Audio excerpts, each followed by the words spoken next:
4 minutes after takeoff, something went terribly wrong. A passenger jet suddenly lost more than 10,000 feet of altitude over the Java Sea.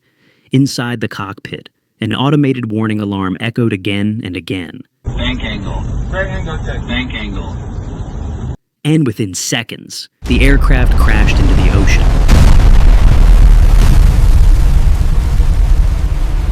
On January 9th, 2021, Sriwijaya Air Flight 182 was preparing for a short domestic trip across Indonesia. All systems look good. The aircraft was a Boeing 737-500, registration PK-CLC, an airplane that had been in service for more than 26 years. The route was simple and common. The flight would depart from Soekarno-Hatta International Airport in Jakarta and travel roughly 740 kilometers northwest to the city of Pontianak on the island of Borneo.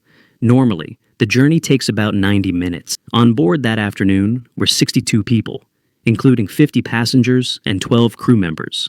Among the passengers were several families and children, expecting a normal domestic flight. In the cockpit sat Captain Afwan, an experienced aviator and former Indonesian Air Force pilot who had accumulated more than 17,000 hours of flight time during his long career. Sitting beside him was First Officer Diego Mamahit, a trained commercial pilot who was familiar with the aircraft and its systems. In the passenger cabin, flight attendants were welcoming travelers and preparing the aircraft for departure.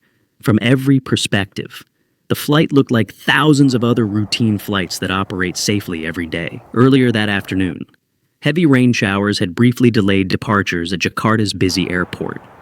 Thick monsoon clouds hung above the city, but conditions remained within safe operating limits for commercial aircraft. After the short delay, the flight was finally cleared for departure. At 2:36 p.m. local time, Sriwijaya Air Flight 182 lined up on the runway.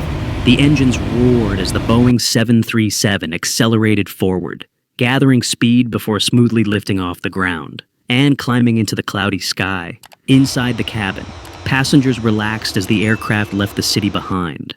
Some looked out the windows, watching Jakarta disappear beneath the clouds, while others prepared for the relatively short journey ahead. In the cockpit, the pilots continued their normal climb procedures, monitoring the aircraft's instruments as they guided the plane toward its cruising altitude. Everything appeared normal as the aircraft climbed steadily over the waters of the Java Sea. Air traffic control soon cleared the flight to climb to 11,000 feet.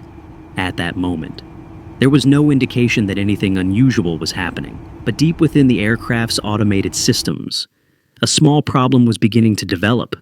The pilots had not noticed it yet, and nothing on the surface suggested that anything was wrong. Yet this small malfunction would soon trigger a chain of events that would unfold in less than a minute. About 3 minutes after takeoff, the aircraft was approaching its assigned altitude when something unusual began to occur. The aircraft's auto-throttle system, which automatically adjusts engine power during flight, was supposed to reduce thrust as the airplane leveled off near 11,000 feet. Normally, both engines would decrease power evenly, but on this flight, the system behaved differently. The left engine began reducing power as expected, but the right engine continued producing stronger thrust. At first, the difference between the engines was small and difficult to notice, but as the seconds passed, the imbalance slowly began to affect the aircraft's movement, with one engine producing more power than the other. The airplane started drifting slightly to the left. The autopilot system attempted to compensate for the imbalance and keep the wings level, but the difference in thrust kept increasing. Inside the cockpit, the pilots had not yet fully realized what was happening. Within moments, the situation began to worsen. The growing imbalance forced the aircraft further off balance, and the autopilot struggled to maintain control. Suddenly, the autopilot system disengaged. Now the pilots had to manually control the aircraft. But by this point, the difference in engine power had already pushed the airplane into a dangerous position. The Boeing 737 began rolling sharply to the left, and the bank angle increased rapidly beyond the safe limits for a commercial airliner. Inside the cockpit, warning alarms suddenly filled the air. The automated voice repeated the urgent alert. Bank angle. Right angle check. Bank angle. The aircraft was now turning far more steeply than it ever should during normal flight. At the same moment, air traffic controllers in Jakarta noticed something unusual on their radar displays. The aircraft was no longer following its expected flight path. Instead, it was descending quickly and unpredictably toward the sea below. What happened next would unfold in less than 30 seconds, and when investigators later examined the data from the flight, they discovered a critical detail that made the entire accident even more disturbing. Within seconds after the aircraft began rolling left, the situation inside the cockpit became critical. The Boeing 737's bank angle kept increasing, first 40 degrees, then 50, and then even more. Passenger aircraft are not designed to turn that sharply during normal flight. As the bank grew steeper, the nose suddenly dropped, and the aircraft entered a rapid, uncontrolled dive toward the Java Sea. In the Jakarta control tower, air traffic controllers watched the radar with growing concern. Only moments earlier, the aircraft had been climbing normally at around 10,900 feet. Suddenly, the altitude numbers began falling fast. The descent rate was shocking. In less than 1 minute, the airplane lost more than 10,000 feet of altitude. Controllers tried to contact the pilots. There was no response. Then suddenly, the radar signal disappeared, only 4 minutes after takeoff. Sriwijaya Air Flight 182 had vanished from the sky. There was no distress call, and no final message from the cockpit. Shortly afterward, fishermen near Lake Island, north of Jakarta, reported hearing a loud explosion and seeing debris fall into the ocean. Search teams soon found floating wreckage, confirming that the aircraft had crashed into the sea. Investigators immediately began searching for answers.